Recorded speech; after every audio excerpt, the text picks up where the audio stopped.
सौभाग्य की बात नहीं है। हम इसके लिए पूरे गीताई मिशन का, भाविनी ताई समेत माई का, सबका बहुत बहुत आभार भी व्यक्त करते हैं। साथ ही मैं रिक्वेस्ट करूंगा भाविनी ताई से कि जो हम पहले भी हमने एक सत्र यहाँ पर लगाया था और अभी हम लोग कुछ करने जा रहे हैं, आपने उसकी एक झलक देखी है। हालांकि ये हमारा 2 दिन का जो सत्र है ये प्रबोधन का सत्र नहीं है, ये हमारा प्रैक्टिकलिटी का है कि हमें ड्यूटीज़ बांटनी है, फिर भी बहुत सारी चीज़ें रह जाती हैं।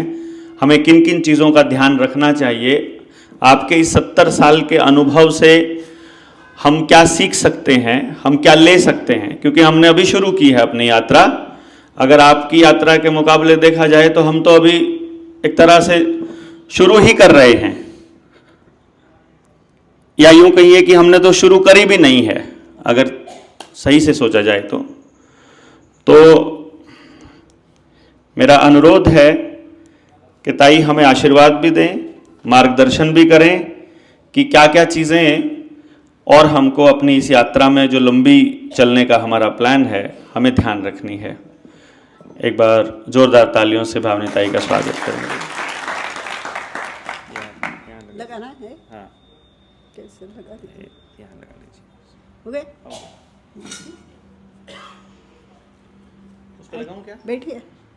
नहीं भले ऐसे तो लगाना है, ऐसे वैसे हाथ। हाँ, इजी रहेगा ना आपके लिए। ना ठीक है, बैठे रहूँगा, कोई दिक्कत नहीं, बस ठीक है। देखिए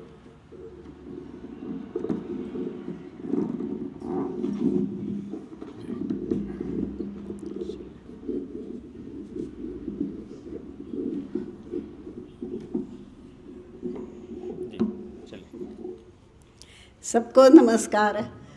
जब देखती हूँ युवा यानी उम्र से मैं युवा नहीं मानती, जोश जिसमें है, ऐसे युवाओं को जब देखती हूँ बहुत खुशी होती है। ये केंद्र का मैं थोड़ा सा आप जिसमें आए हैं परिचय दे दूँगी 2-5 मिनट में।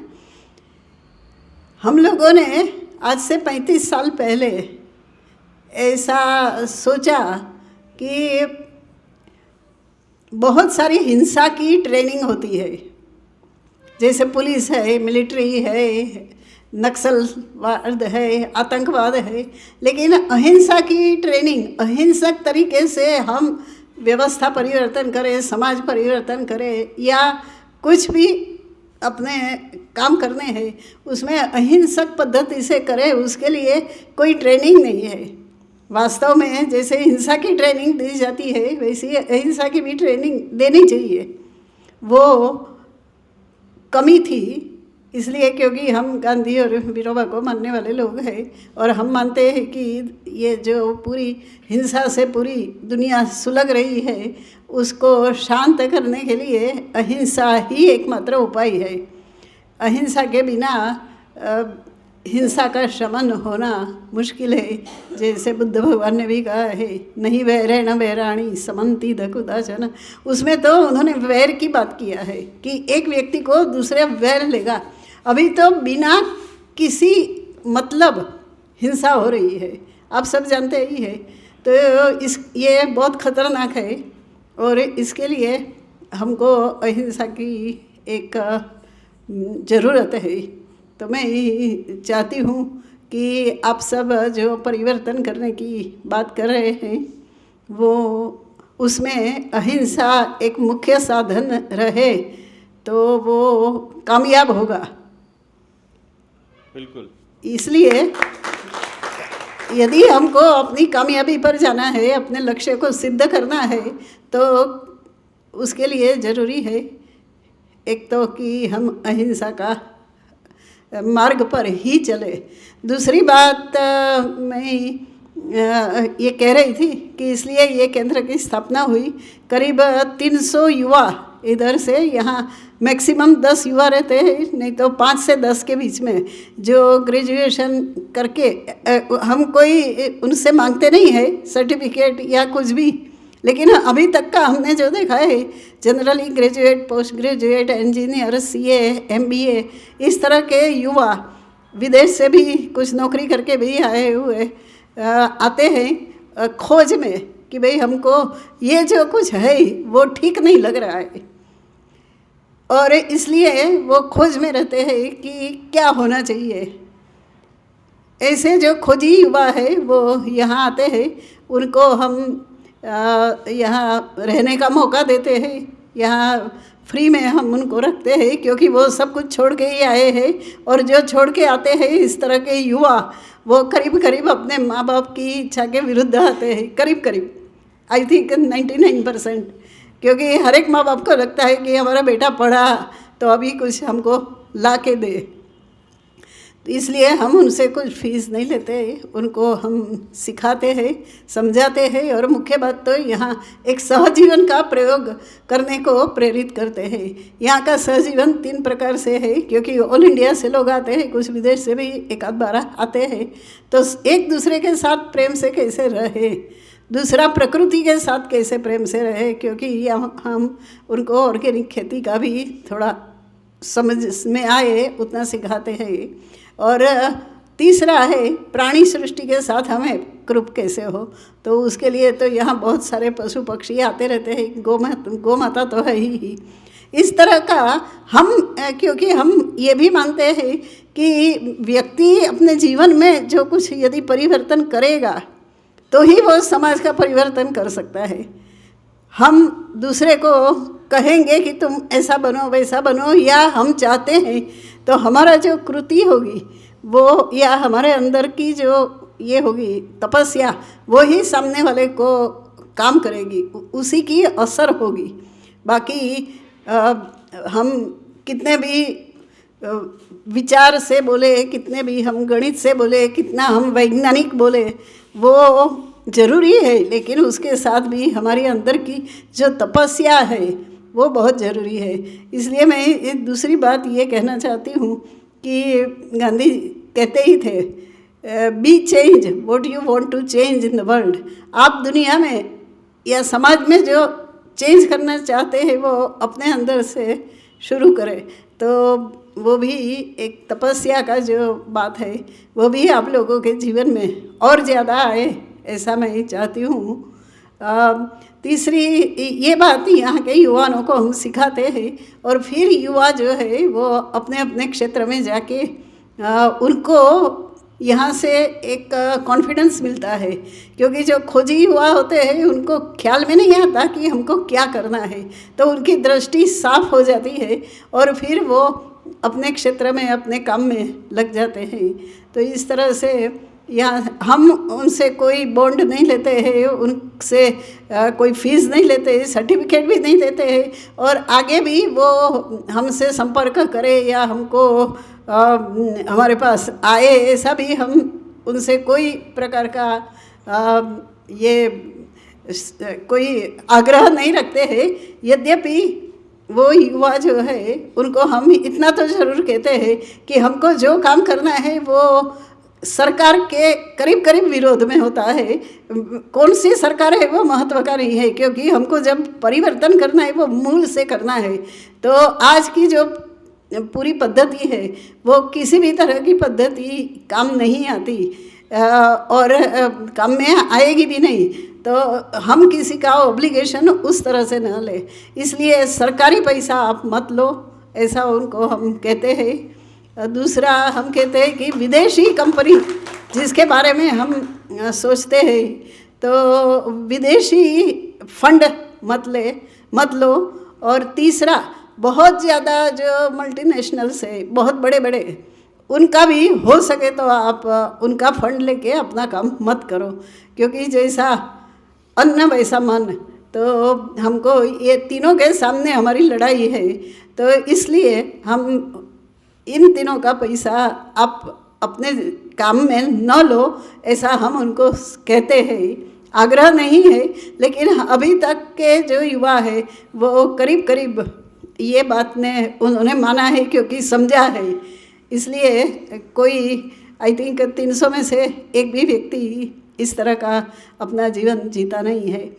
दूसरी बात हम युवाओं को ये कहते हैं कि नौकरी जो है वो भी आपको आपकी बड़ी गुलामी है। आपको लगता है कि एक मल्टीनेशनल्स कंपनी आपको इतने लाख का पैकेज देती है, लेकिन वो आपको गुलाम बना रही है। जैसे पहले के ज़माने में गुलामी यानी शरीर की गुलामी, मजदूरी करते थे और उनको गुलामों को इधर से ले जाते थे, जिसके सामने गांधी जी और बाकी काफ़ी लोगों ने विरोध किया गुलामी प्रथा के सामने। तो ये भी एक प्रकार की गुलामी है, आपकी बौद्धिक गुलामी है। तो ये गुलामी में से भी आप मुक्त हो जाओ, इसलिए नौकरी भी हो सके किसी की नहीं करना चाहिए। ये हम हमारे युवाओं को समझाते हैं और वो भी मेरे ख्याल से सभी युवा, मेरे ख्याल से किसी ने भी अभी तक नौकरी की इसमें से ऐसा मेरा ख्याल में नहीं है, तो वो भी हम युवाओं को कहते हैं। तीसरी बात ये है कि आप ये जो पूरी कर रहे हैं बातें, जितना भी विषय है, युवानों अपने देश में दुनिया की सबसे बड़ी युवानी है, यानी कि युवानों है, और वो युवानों को किस तरह से निर्वीर्य बनाना, उसके लिए विदेशी लोग यानी विदेशी लोग कहना तो नहीं चाहिए, लेकिन विदेशी आक्रमण हो रहे हैं, नशे के द्वारा हो रहा है, बहुत बड़ा आक्रमण हो रहा है। जहाँ जहाँ भी बड़ी बड़ी MBA IIM वगैरह संस्थाएं, वहाँ के युवाओं को नशे में वो डाल के उनकी बुद्धि को ख़त्म करना चाहते हैं। इसलिए हमको ये भी बहुत ध्यान रखना है अपने इसमें कि नशा कैसे हम कम से कम करवा सके युवाओं के। और दूसरी जो बाहर की जो ताकत है वो इस तरह से ब्रेन ड्रेन जिसको कहते हैं युवाओं को ले जाते हैं। तो ये नशा और ये गुलामी, ये दोनों को से भी बचना हमारे समाज के लिए बहुत ज़रूरी है, क्योंकि देश में यदि इस तरह की यदि युवानी बर्बाद हो जाएगी तो हम किसी भी तरह से काम नहीं कर सकते। भाई कहते हैं कि एक एक गाँव में से 2-2 लोग मिल जाएंगे, लेकिन हो सकता है कि वो जो बूढ़े और समझदार है वो मिल जाए, ऐसे युवा मिलना बहुत मुश्किल हो गया है। नहीं मिलेंगे ऐसा मैं नहीं मानती हूँ, मैं मानती हूँ कि ज़रूर मिलेंगे, और लेकिन हमारे लिए ये काम भी साथ में ही करना होगा। जिस तरह से हो रहा है खास करके शहरों में, गाँवों में तो अभी थोड़ा कम है। शहरों में तो हम देखते हैं कि भयंकर नशा बढ़ रहा है, अति भयंकर है, यानी कल्पना भी नहीं कर सकते। तो ये यहाँ जो आने वाले युवा है उनकी साथ हमारी बातें होती है। सर्वधर्म समन्वय की बात तो हम करते ही है, यानी किसी तरह का, जैसे भैया ने कहा ही सुबह कि हमको कोई सब समान है हमारे लिए, किसी तरह का जाति धर्म किसी का भी हमको भेद नहीं है, हमको सबको समाना है। तो यही बात हम उनको भी समझाते हैं। तो ये हमारा और आपके इस विचारों में काफ़ी साम्य है, और इसलिए मैंने कहा था कि आपका कम से कम एक शिविर तो यहाँ करिए ही। आगे हम देखेंगे कि आपकी युवाओं की कैसी डिसिप्लिन है, उसके ऊपर से आगे हम तय करेंगे। दूसरी, गांधी जी के विचार के अनुसार एक मुख्य बात ये कहनी है, साधन शुद्धि, इसकी भी बात इन्होंने कुछ हद तक किया है। लेकिन हम जिस ध्येय को प्राप्त करना चाहते हैं वो ध्येय हम शुद्धि के द्वारा प्राप्त करें। यानी जैसे इन्होंने सुबह कहा, मैंने जो सुना, झूठ बोल के हम किसी के साथ व्यवहार करें या गलत कुछ है ये करके हमारे साथ मिलने के लिए हम उनको प्रोत्साहित करें, ऐसा कुछ भी किसी तरह के हमारी जो बातें हैं या हम जो करना चाहते हैं उसमें शुद्धि, हमारे साधनों की शुद्धि रहनी चाहिए। ये गांधी जी का सबसे बड़ा विचार है। विनोबा जी को किसी ने पूछा RSS और सर्वोदय में क्या फ़र्क है, तो विनोबा जी ने 2 ही बातें की। एक तो एकादश व्रत, अहिंसा, सत्य, अस्तेय, ब्रह्मचर्य, असंग्रह, शरीर श्रम, अस्वाद, सर्वधर्म समानत्व, स्वदेशी और अस्पृश्यता। तो ये गांधी जी के मुख्य एकादश व्रत है। आप लोगों ने गांधी आश्रम देखा होगा तो वहाँ तो लिखा है, शायद यहाँ भी छोटे अक्षर में लिखा है, उसको पेंट करना है, रह गया है। और दूसरी साधन शुद्धि। बिना साधन शुद्धि के असत्य बोल के किसी को गलत फहमी में डाल के हम यदि हमारा कुछ काम करेंगे तो वो सफल भी नहीं होगा और हम तो कम से कम असफल ही हो जाएंगे। यदि दिखेगा कि काम सफल हो रहा है लेकिन व्यक्तिगत तौर पे हम असफल अपने जीवन के लिए हो जाएंगे। इसलिए गांधी जी की जो महत्व की बात है वो साधन शुद्धि की बात है। तीसरी बात यह है कि आंदोलन नहीं, गांधी कहते थे आंदोलन नहीं करना, सत्याग्रह करना। यानी कि मोर्चा निकाल दिया, बहुत बड़े जोर जोर से जुलूस निकाल दिया, हुल्लड़बाजी कर दी, ऐसी चीज़ों से हमको बचना है। हम सत्य का जो आग्रह है, हम जो मानते हैं कि ये सत्य है और वो सत्य सबके पास पहुंचना चाहिए, तो वो होना चाहिए। तो मेरा अंदाज है, मैंने भाई को 2 ही बार सुना है अभी, लेकिन अंदाज है कि वो भी इसी तरह का कह रहे हैं कि हमको सत्य के साथ आग्रह करके लोगों को समझाना है, उनको समझा के हम काम करेंगे। उनके ऊपर ज़बरदस्ती या किसी तरह का हम उनको क्या कहते हैं, दबाव भी नहीं, और कुछ लोभ देकर कि ये आपको ऐसा हो जाएगा वैसा, इस तरह से ये ना हो। तो ये तीसरा गांधी जी की बात है। चौथी बात है स्व परिवर्तन से राष्ट्र और समाज का परिवर्तन। अपने अंदर, वो बात तो मैंने आपको कही थी कि अपने अंदर वो परिवर्तन जरूरी है लाना, व्यक्ति निर्माण। लेकिन व्यक्ति निर्माण यानी एक व्यक्ति नहीं, अंदर का स्व, अंदर का जो है वो उसके साथ बात करनी चाहिए। तो वो बात करने के लिए हमको ध्यान, प्रार्थना, अंतर शुद्धि की बहुत ज़रूरत है। ये यदि होता है तो ही हम अपने अंदर का आवाज़ सुन सकते हैं, और अंदर का आवाज़ होता है वही सच्चा सत्य होता है। इसलिए हमको जो सत्य देना है, सबको समझाना है, तो उसके लिए वो समझने के लिए, अंतर का आवाज़ समझने के लिए हमको प्रार्थना और ध्यान का आधार लेना पड़ेगा। तो वो मुझे थोड़ा सा कम लग रहा है अभी तक का। मैंने देखा सुबह भी कोई प्रार्थना से आपने शुरू नहीं किया, यानी करना चाहिए, ऐसा मेरा आग्रह नहीं है। मुझे यहाँ आए हैं तो इस भूमि में गांधी का क्या विचार है वो आपको बताना चाहती हूँ, मेरा कोई आग्रह नहीं रहेगा। उसके बाद ये है कि ये जो आध्यात्मिक हमारा है ध्यान, प्रार्थना वगैरह, यानी कि अपने अंदर के साथ हम डीप में जाए, उसके लिए कोई आध्यात्मिक ग्रंथ अपने साथ होना चाहिए। महाराष्ट्र के अंदर स्वामी रामदास ने बहुत बड़ी क्रांति की, और वो क्रांति उन्होंने दास बोध नाम का उनका एक ग्रंथ है उसके माध्यम से की। मुस्लिम लोगों ने, खास करके सूफी संतों ने बहुत बड़ी क्रांति की मुस्लिम धर्म की, जो संकुचित वो रूढ़ी और मान्यता आई थी उसमें से बाहर निकलकर। तो उन्होंने भी सूफी साहित्य का निर्माण किया और उसके माध्यम से उन्होंने काफ़ी समाज के अंदर जागृति लाई। उसी तरह से हम 2 ग्रंथों को हिंदुस्तान में सामान्यतः मानते हैं, एक तो रामायण और एक गीता।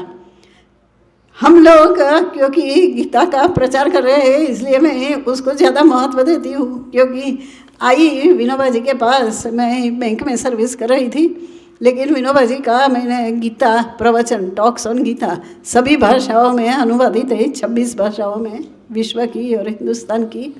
तो मैंने जब पढ़ा तो मुझे लगा कि मुझे नौकरी करने का कोई मतलब ही नहीं है, मुझे ये संत के पास जाना चाहिए। और मैं मुंबई में रिज़ाइन करके विनोबा जी के पास इस आश्रम में आ गई। घर वालों ने तो बहुत कहा, तुमको एक रुमाल धोने की भी आदत नहीं है, वहाँ तो अपने कपड़े खुद धोने पड़ेंगे, खेती तो तुमने कभी देखा ही नहीं क्योंकि शहर में रही हो, तो वहाँ तो तुमको खेती करना पड़ेगा। बहुत समझाया कि तुम कैसे करोगी, तुम कहती हो कि मुझे तो विनोबा जी के पास जाना है, सब छोड़ के। तो तुम पहले समझो, अपने को थोड़ा देखो, उसके बाद स्टेप लो, क्योंकि एक बार स्टेप लेने के बाद वापिस आना तुम अच्छा नहीं है। तुम सोचो समझो और फिर ये करो। लेकिन बहुत सारे लोगों ने ये किया, ये ऐसा मत करो, ऐसा मत करो, तुम नहीं कर पाओगी। लेकिन मैंने कहा नहीं, मैं जब विचार यदि मेरे अंदर घुस गया है ये, तो मैं ये विचार के आधार से अपना जीवन परिवर्तन करूँगी। जो बात आप कह रहे हैं कि भाई लोगों को विचार समझाओ तो वो अपने आप परिवर्तन होते जाएगा। तो ये विचार में विनोबा जी के गीता प्रवचन से मेरे जीवन में परिवर्तन हुआ। तो इस तरह से इसलिए मैं गीता को बहुत ज़्यादा मानती हूँ। और आने के बाद भी विनोबा जी ने मुझे वही मिशन काम दिया। तो 45 सालों से मैं युवाओं के बीच में, हमारी बड़ी दीदी है जिसको हम माई कहते हैं, वो कर ही रही थी, तो उनके साथ विनोबा जी ने मुझे जोड़ दिया कि तुम इनके साथ ही काम करो। तो तब से काम कर रहे हैं। बड़ी दीदी ने 800 शिविर लिए हैं युवाओं के, और मेरे ख्याल से करीब 30-40 हज़ार युवाओं के संपर्क में आए हैं। ये इसलिए मैं गीता को ज़्यादा महत्व देती हूँ कि गीता का आप गांव में भी जो काम कर रहे हैं या करेंगे, तो अपने जीवन में गीता को भी साथ में ले जाएंगे तो अच्छा है। हमारी एक योजना भी है, वो भी मैं नेक्स्ट समय आपको बताऊंगी। गांव-गांव में लोगों को कैसे एकत्रित करना, मंदिर। और रामदास स्वामी का मैंने पूरा पढ़ा है कि उन्होंने किस तरह से क्रांति की, तो वो गीता के माध्यम से हम कैसे कर सकते हैं, यही बात कैसे करेंगे लोगों को जोड़ने का, वो कभी मौका आएगा तो मैं बताऊंगी। तो मैं चाहती हूँ कि ऐसा एक आध ग्रंथ भी आपके साथ में रहे। गणपति जो है, गणेश जी, वो हमारे मुख्य देवता है, क्योंकि गणपति में 2 बातें हैं। एक तो गणराज्य जिसकी हम कल्पना करते हैं, ग्राम स्वराज्य गणराज्य की एक ये है, और दूसरी उनका जो वाहन है वो वाहन चूहा है। चूहा क्या करता है, घर घर के कोने कोने में जाता है। तो इस तरह से हम जो है, हमको भी हर घर में जाके ये गणराज्य तक पहुंचना है। इसलिए गणेश जी जो है वो हमारे दैवत है, ऐसा मैं मानती हूँ। आगे एक और बात है फल त्याग की।